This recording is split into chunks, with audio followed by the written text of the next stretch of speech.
There's a particular kind of silence that falls over a palace corridor when something has gone wrong. Not the silence of emptiness. The silence of people who are pretending they didn't see.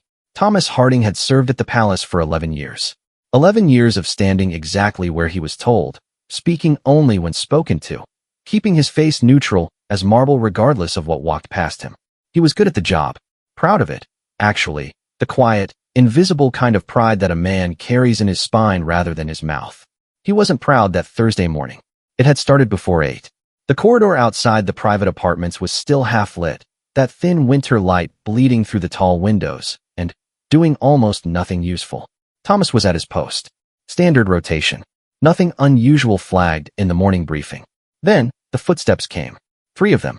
2 women and a man, all in the sharp, airless clothing of people who believe that expense and authority are the same thing. He recognized one of them, a senior aide from Camilla's household. He'd seen her before. She walked like every floor she crossed had been installed for her personally. Step aside. She didn't slow down. Thomas didn't move. I'm sorry, ma'am. This corridor requires. I know what it requires. She said it the way someone swats a fly. Not angry. Just dismissive.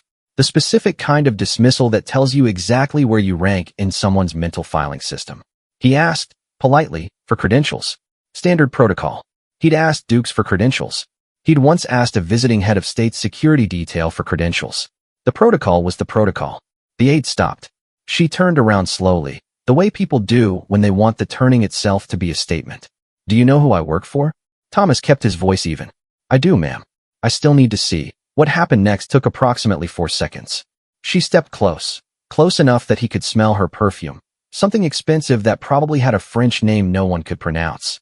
And, she said, in a voice calibrated to carry just far enough, that he was embarrassing himself, that she would have his position reviewed, and that perhaps the palace needed guards who understood how things actually worked around here. Then, she walked past him. All 3 of them walked past him. Thomas stood exactly where he'd been standing. He didn't move. His face didn't change. 11 years of training held him in place like a mold. But something had shifted in his chest. Something small and quiet and irreversible, like a hairline crack in old stone. You can't see it from a distance. You can feel it if you press your thumb to the right place. He filed the incident report at 8:47, wrote it in the flat, procedural language the forms demanded, stripped it of everything that had actually happened, the tone of her voice, the step forward, the French perfume, the 4 seconds that had rearranged something in him he couldn't name yet. The form didn't have a field for that. He submitted it and went back to his post. He didn't know that a woman at the other end of the palace had already heard about it. Not from the report. From the kind of palace intelligence that travels faster than paper.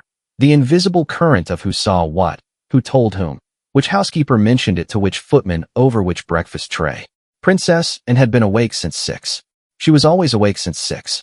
The body clock of a woman who had spent decades climbing in and out of horse transport before dawn and attending engagements that began at times most people were still arguing with their alarms. She was at her desk, reading glasses on, going through correspondence with the focused, efficient energy of someone who genuinely enjoyed work and found leisure mildly suspicious. Her personal secretary knocked at 8:53. Ma'am. A pause that had shape to it. There's been an incident. Gate corridor. One of the household staff. Another pause. Thomas Harding. And looked up over her glasses. He told her. She listened without interrupting, which was one of her qualities that people who didn't know her always underestimated. They expected the sharpness, the clipped sentences, the no-nonsense posture, the face that did not perform patience it didn't feel. They expected someone who spoke over you. She didn't. She listened the way she did everything, completely. When he finished, the room was quiet for a moment, and took her glasses off. Set them on the desk. Which aide? He told her. She nodded once. The nod of a woman filing information into a place where it would not be forgotten or softened or reconsidered at a more convenient time. Who else was with her? He gave the names. Another nod. Thank you, David. He left. She sat for a moment with her hands flat on the desk. The winter light was doing its thin, unconvincing best through the window.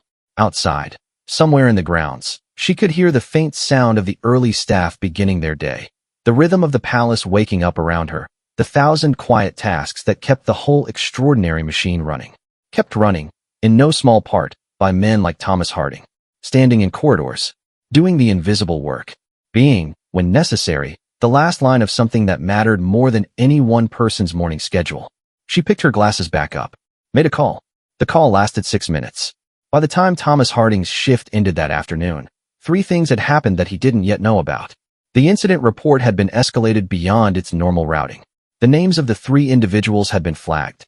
And a quiet conversation had begun in a room he would never enter about access, and accountability, and what it meant to wear the authority of a household like a weapon aimed at someone who was simply doing their job.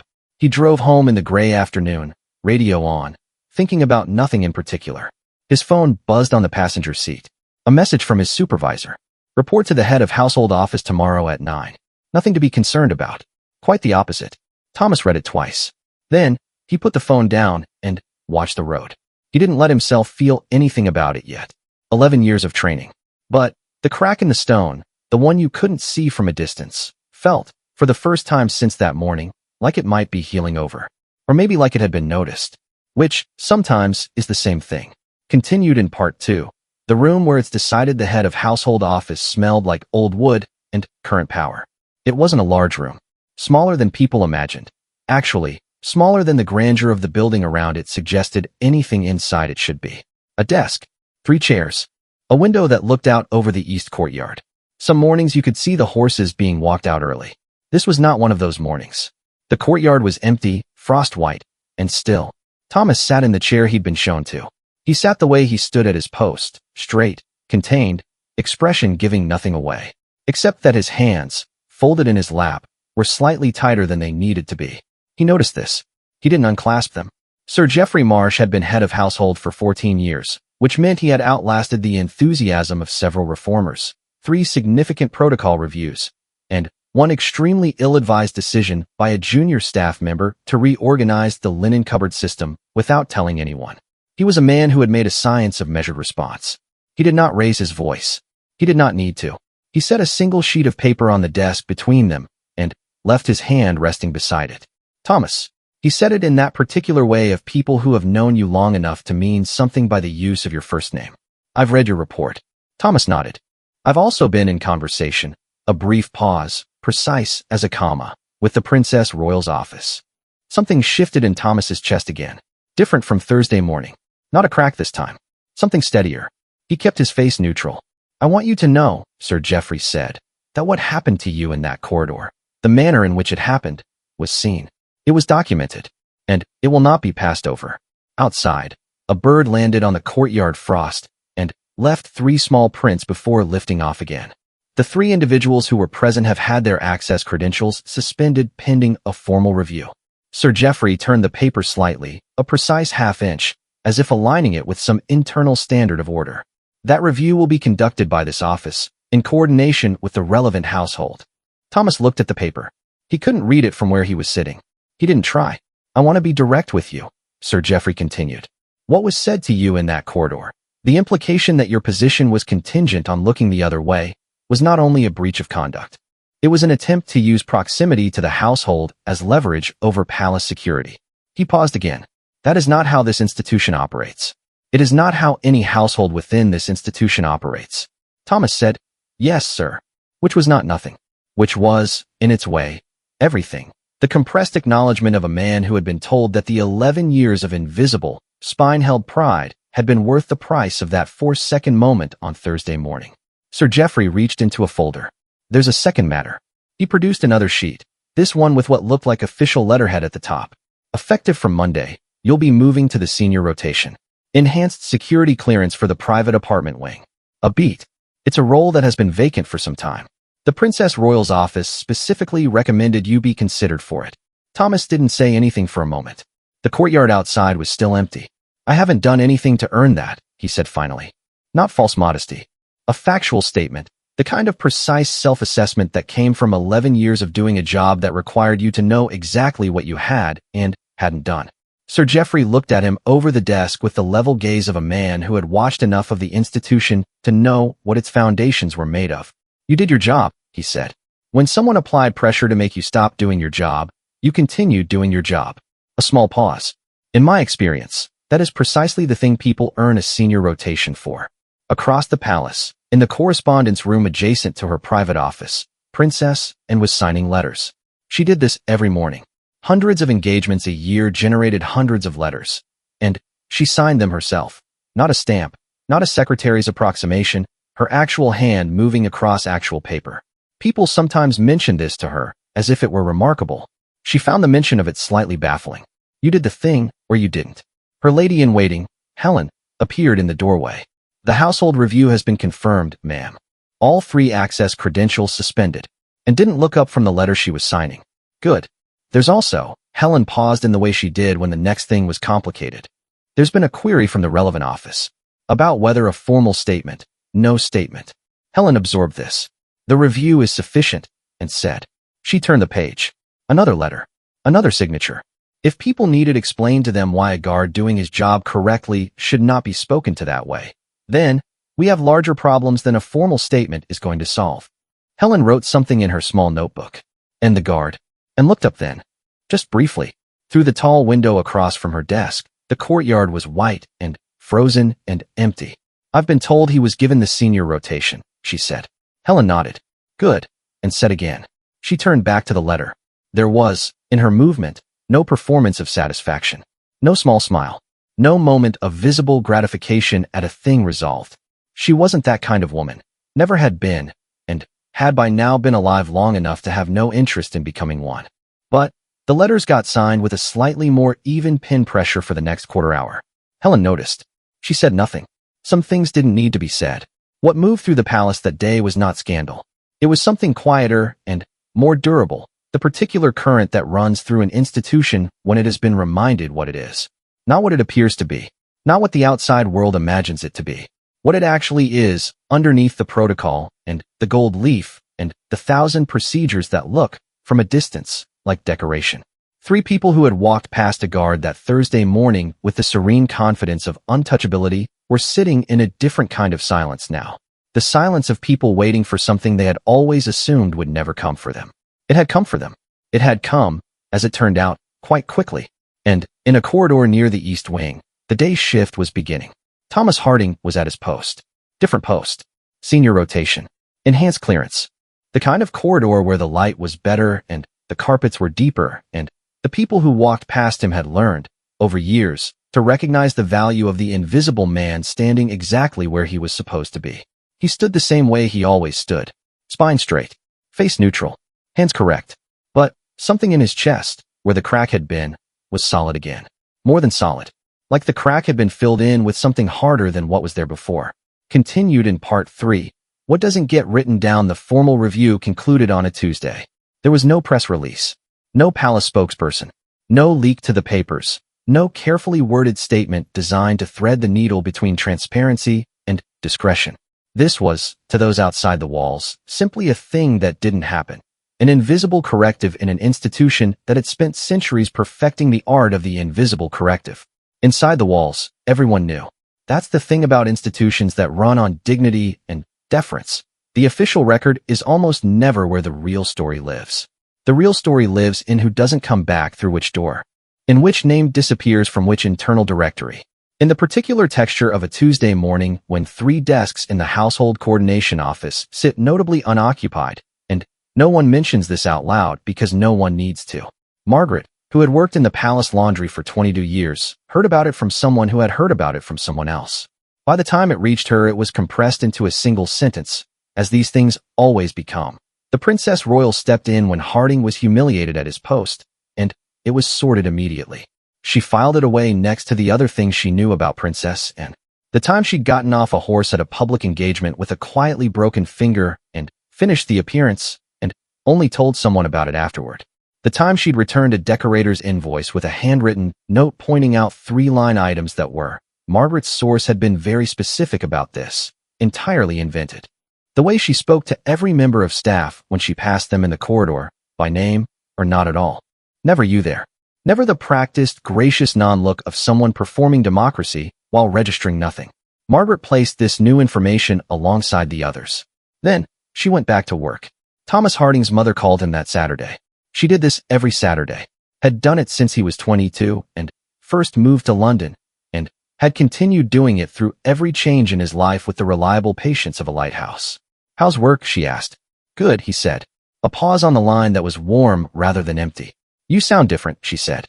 His mother had this quality, the ability to hear something in the nothing between words that most people missed entirely. He'd spent 41 years both grateful for and unnerved by it. "Things are good, Mom," he said again. She let it sit for a moment. "Something happened," she said. Not a question. He was quiet on his end of the line. He was standing in his kitchen, kettle beginning to make its pre-boiling sounds, the Saturday morning gray-white through the window that faced the neighbor's garden. Normal life. His life, unchanged and utterly changed. "Someone did something they shouldn't have," he said finally. "And it got dealt with." "Were you treated badly?" The directness of it. The absolute non-negotiating directness of a woman who had raised him to take up exactly the amount of space he deserved. Briefly, he said. "And then?" He thought about the office with the old wood smell. Sir Geoffrey's hand resting beside the paper. The specific phrasing, "You did your job."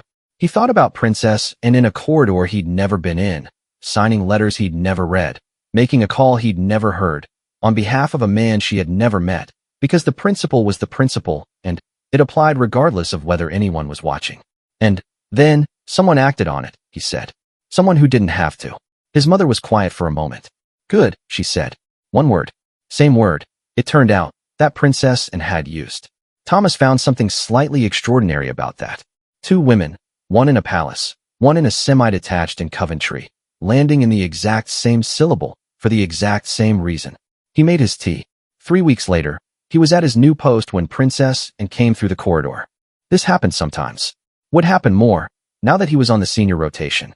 He knew the protocol, the bearing, the acknowledgement, the eyes forward return to standing. He'd done it before with other members of the family. She stopped. This was not common. This was, in his experience, unusual.